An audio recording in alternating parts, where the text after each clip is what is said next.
안녕하세요. 포토그래퍼 데르센입니다. 출사지나 여행지, 관광지에서 인물 촬영을 할 때 외장 플래시 앞에 어떤 것을 딱 끼워가지고 촬영하는 분들을 봤을 거예요. 하얀색으로 된 거거든요. 어떤 거냐면 바로 이겁니다. 하얀색 플라스틱으로 된 옴니 바운스라는 거예요. 옴니 바운스라고 부르기도 하고, 그리고 플래시 돔이라고 부르기도 하죠. 자, 이 옴니 바운스를 장착하고 인물 촬영하시는 것을 딱 봤을 때 어떤 느낌이 드냐면은 정말 프로페셔널하다 느낌이. 그리고 아마추어라도 사진 정말 결과물 보장이 될 것 같은 그런 느낌이 들 때도 있어요.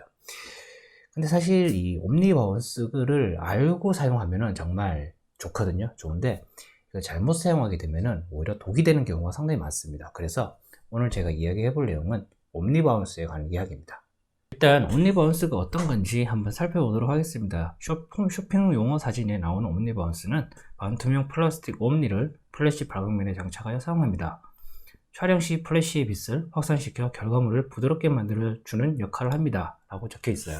업체에서 어떻게 이걸 소개하고 있는지 한번 보도록 하겠습니다. 플래시 광을 부드럽게 확산시켜주는 옴니 바운스입니다.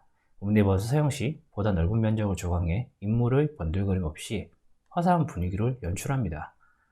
옴니 바운스는 출시되는 메이커에 따라서 다양한 규격으로 출시됩니다 라고 적혀 있어요.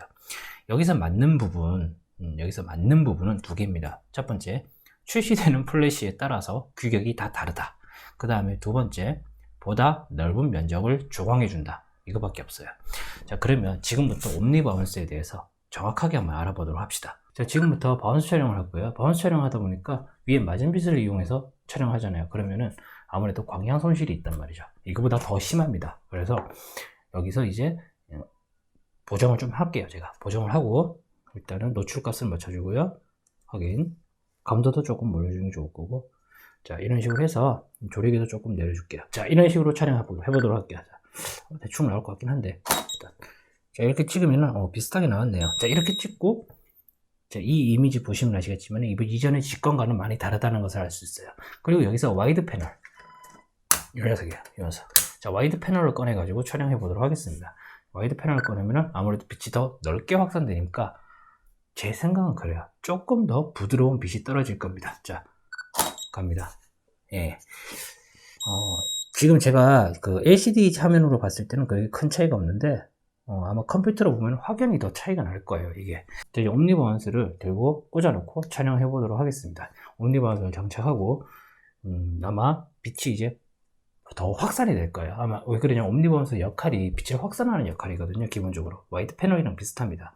자, 여기서 조리개 이 정도 두고 찍어보면 될 것 같긴 한데 찍어 보겠습니다. 자, 옴니 바운스를 꽂고 촬영한 사진입니다. 자, 옴니 바운스를 꽂으니까 어때요? 오히려 더 번들거리죠. 네. 자, 이거 왜 이런 현상이 나타나는지 지금부터 설명을 드리도록 하겠습니다. 자, 일반적으로 여기 보시면은 이렇게 헤드에 있는 와이드 패널을 이렇게 딱 꺼내게 되면 어떻게 돼요? 얘랑 기능은 같아요. 둘 다 빛을 확산시키는 장비인데 얘를 꺼내게 되면 어떻게 돼요? 발광부 쪽에 딱 밀착이 돼 버리잖아요. 그러다 보면 어떻게 되겠죠? 여기서 이렇게 퍼져 버립니다. 빛이. 예. 즉 앞뒤로 빠져나가는 빛은 없다라고 보시면 돼요. 앞뒤로 나오는 빛은 맞고 떨어지는 빛을 거의 이용한다라고 보시면 되겠죠. 근데 이게 아니라 얘가 만약에 이거 대신에 이렇게 올라가게 되면 아이고, 반대로 빠졌네요. 이렇게 올라가게 되면 어떤 문제가 발생하죠? 예. 얘가 지금 위에 올라가 있는 상태잖아요. 그러다 보니까 이 앞쪽에 있는 빛이 이렇게 나가게 되는 거야. 즉 이렇게 올라 있는 상태에서 빛이 올라간 상태에서 맞고 이렇게 쭉 퍼지는 게 아니라 앞쪽으로 나가는 빛도 있고 옆으로 빠지는 빛도 있고 뒤로 빠지는 빛도 있다는 거예요. 그래서 이것을 써야 되는 상황과 쓰지 않아야 되는 상황을 명확하게 구분하는 게 좋습니다. 자, 첫 번째로 쓰지 말아야 되는 상황에 대해서 제가 말씀드릴게요. 부드러운 빛을 선호한다. 그리고 컨트라스트가 없는, 그림자가 없는 사진을 선호한다면 이걸 쓰면 안 됩니다. 자, 지금 사진을 보시면 옴니 바운스 쓴 사진이고 옴니 바운스 쓰지 않은 사진 비교하셔 보시면 아시겠지만은 제일 크게 차이 나는 부분이 그림자입니다. 그림자의 짙은 강도, 이걸 보시면 옴니 바운스를 쓴 사진이 훨씬 더 그림자의 강도가 강하다는 것을 확인할 수 있어요. 웬만한 피규어가 아니라 인물 촬영할 때 사용하시게 되면 그 차이는 더 심해지게 돼요. 그나마 지금 이 환경 자체가 빛을 그나마 통제를 하고 있는 상황에서 이렇게 하고 있어서 그림자가 좀 이 정도지, 사실은 일반적으로 촬영하는 데 있어서는 그림자가 더 도드라진다고 확인하시면 될 것 같거든요. 이거는 그렇기 때문에 여러분들은 이렇게 그림자가 생기지 않는 사진을 원할 때는 이거 쓰시면 됩니다. 그리고 말씀드린 것처럼 전방으로 뻗어나 부드러운 사진을 원한다면 오히려 쓰면 안 돼요. 바운스 촬영에서는 쓰지 않고 이걸 확산시켜가지고 그냥 자연스럽게 떨어지게 만드는 것이 오히려 더 좋습니다. 얘가 괜히 앞에 있어가지고 얘가 빛이 인물의 얼굴에 들어가거든요. 그러면서 어떻게 되죠? 얼굴이 번들거리게 됩니다. 써야 되는 상황에 대해서 알아야 되겠죠. 써야 되는 상황은 언제 써야 되느냐? 예를 들어서 여러분들께서 야외에서 촬영을 한다라고 했을 때 이것을 꽂고 촬영하는 데 있어가지고 이거 딱 꽂고 촬영하잖아요. 이걸 직감으로 놓으면 제가 말씀드렸죠. 절대로 빛이 부드러워질 수 없다라고 말씀드렸어요. 얘가. 그렇기 때문에 이걸 꼽되 바운스 촬영을 해서 촬영하는 겁니다. 그러면 위로 나가는 빛은 그냥 버리는 빛이에요. 버리는 빛이고 이렇게 앞쪽으로 나가는 빛만 활용해가지고 얼굴에 필라이트만 채워준다는 그런 느낌으로 하는 거죠. 이거를 응용한 외장 플래시가 있죠. 매치에서 나온 그러니까 58AF2 예전에 구형 모델 아니면 지금의 64AF2인가요? 62AF2인가요? 62F1인가요? 잘 기억이 안 나는데 최근 브랜드는 그 메이크 같은 경우는 외장 플래시 앞쪽에 그 보조 발광부가 하나 달려 있어요. 그래서 그걸 설정을 해서 찍게 되면은 앞쪽에 보조 발광부 위로 뻗어나가는 빛뿐만 아니라 앞쪽에 보조 발광부까지 같이 인물적으로 조각이 됩니다. 그래서 야외에서 얼굴에 그림자가 약간 보기 싫다. 네, 오히려 좀 번들거리는 게 차라리 좀 나은 상황이라면 여러분들께서 이게 꽂고 바운스 촬영하시면은 이쪽으로 나가는 빛을 이용해서 얼굴의 그림자를 좀 완화를 시킬 수 있겠죠.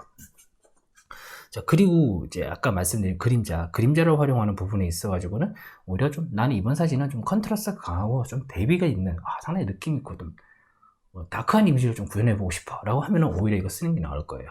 오히려 이거는 좀 그런 사진하고 조금 안 맞다고 보시면 됩니다. 왜냐면 그냥 맞고 떨어지는 빛을 쓰다 보니까 전체적으로 고르고 그림자도 상당히 완화가 된 이미지가 나온 반면에 얘를 쓰게 되면은 앞쪽으로 나가는 빛, 옆쪽으로 나가는 빛 이런 빛들이 전부 다 그림자를 형성해버리는 바람에 좀 더 컨트라스트가 강하고 대비가 살아있는 같은 말이네요. 예, 그런 이미지를 얻을 수 있거든요. 그때 활용하시면 되겠죠. 마지막으로 여러분들에게 당부의 말씀 하나만 드리도록 마치도록 하겠습니다.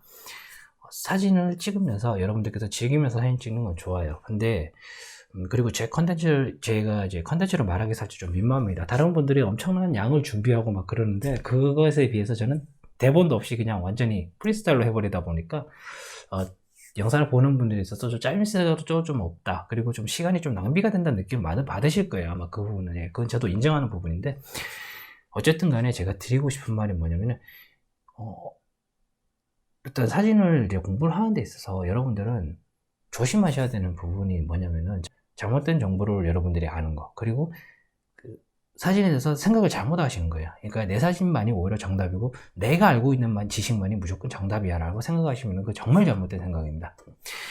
사실 저도 이렇게 교과서적으로 이렇게 실험을 통해서 이런 부분들을 실험을 통해서 해야 되죠. 교과서적으로 이렇게 얘기해 드리는 거는 뭐 어떻게 해드릴 수 있는 부분이지만은 사실 그 외의 부분, 감성적인 부분, 이런 부분들을 건드리는 데서는 제가 상당히 조심스럽거든요. 사실은 그것들. 왜냐면은 그분 사진은 그분 나름대로의 철학이 담긴 사진을 찍은 건데 제가 그 사진에 대해서 왈가왈부를 할 수 있는 부분이 아니잖아요. 그게. 그래서 조심스러운데 제가 이 얘기를 드린 이유가 제가 며칠 전에 사실 제 구독자 몇 분을 이제 댓글을 쓰지 못하게 차단을 시켜놓은 상태입니다. 자, 이게 무슨 말이냐면은 사진에 대해서 어떻게 토론을 하고 뭐 좋은 방향으로 서로 도와가면서 지식을 쌓아가고 그런 부분들은 괜찮아요. 근데 댓글을 보면 알 수 있거든요. 그 사람이 과연 이것을 해봤는지 안 해봤는지를 알 수 있는데 해보지도 않고 마치 해본 것처럼 그리고 엄청나게 많은 공부를 한 것처럼 이렇게 댓글을 쓰시는 분들이 몇 분이 계셨어요. 몇 분. 그래가지고 잘못하면 이거 영상 보시는 분들이 잘못된 지식을 습득할 수 있겠다라는 판단이 들어가지고 차단을 할 수밖에 없었습니다. 제가 예전에 이런 말을 드린 적이 있어요. 여러분들에게. 내 사진만이 정답이고 나와 친했던 블로그 이웃분이라든지 이런 분들에게 엄청나게 큰 상처를 줄 때도 있었습니다. 지금 그것에 대해서 저는 아직도 후회를 하고 있어요. 그게 8년이 지났거든요.